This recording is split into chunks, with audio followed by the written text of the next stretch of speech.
interview, and we've had a lot of conversations on this, how the raw food approach, and not just the raw food approach, but it's a good thing to be aware of, is that over the long term, it tends to be catabolic.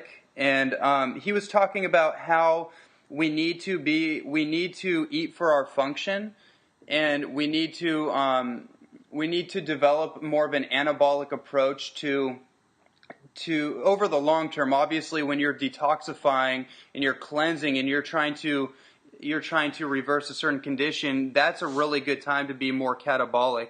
But then he was talking about how we need to develop an anabolic approach, so we can develop the growth hormones that are necessary. And I've been talking to a lot of doctors about this concept, and just the whole hormonal symphony, just getting that dialed in. And vitamin D is critical for that. It's in my estimation, vitamin D is one of the key precursors for having the right balance and not letting these estrogens over accumulate. Well, that is a fantastic point. And I think that, in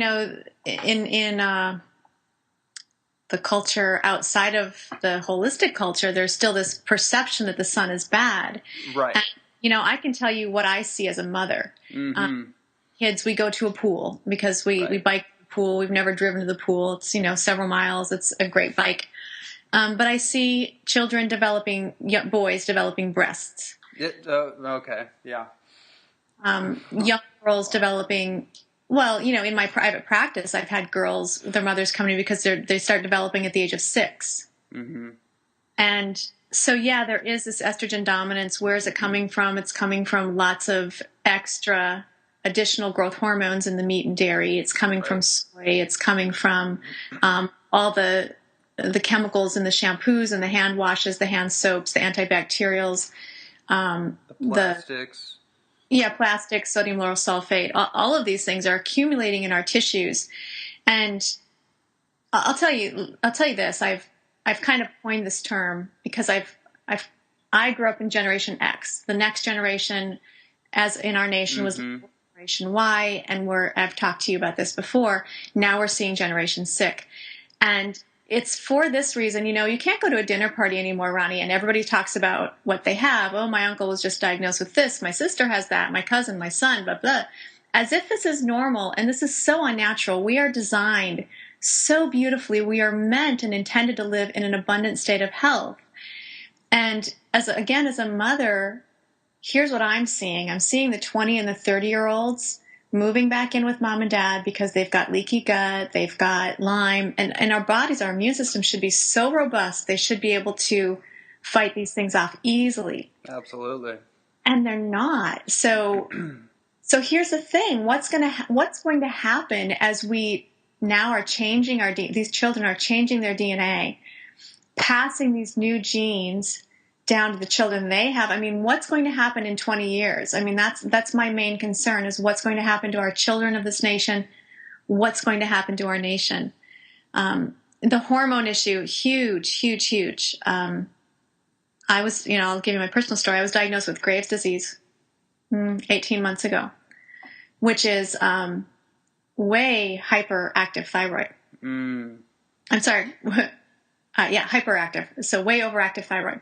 And I actually developed nodules on my thyroid. And I went and had a sonogram, and it was behaving like Graves' disease. It was not behaving like something worse. It was behaving like Graves' disease.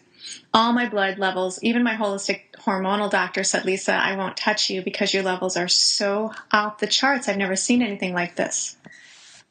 And I don't know why this happened. I mean, stress probably was a big contributing factor. But what I did is I did 2 things. I got on the train to New York City, and I went and saw my Chinese herbalist, Dr. Wang, who's phenomenal.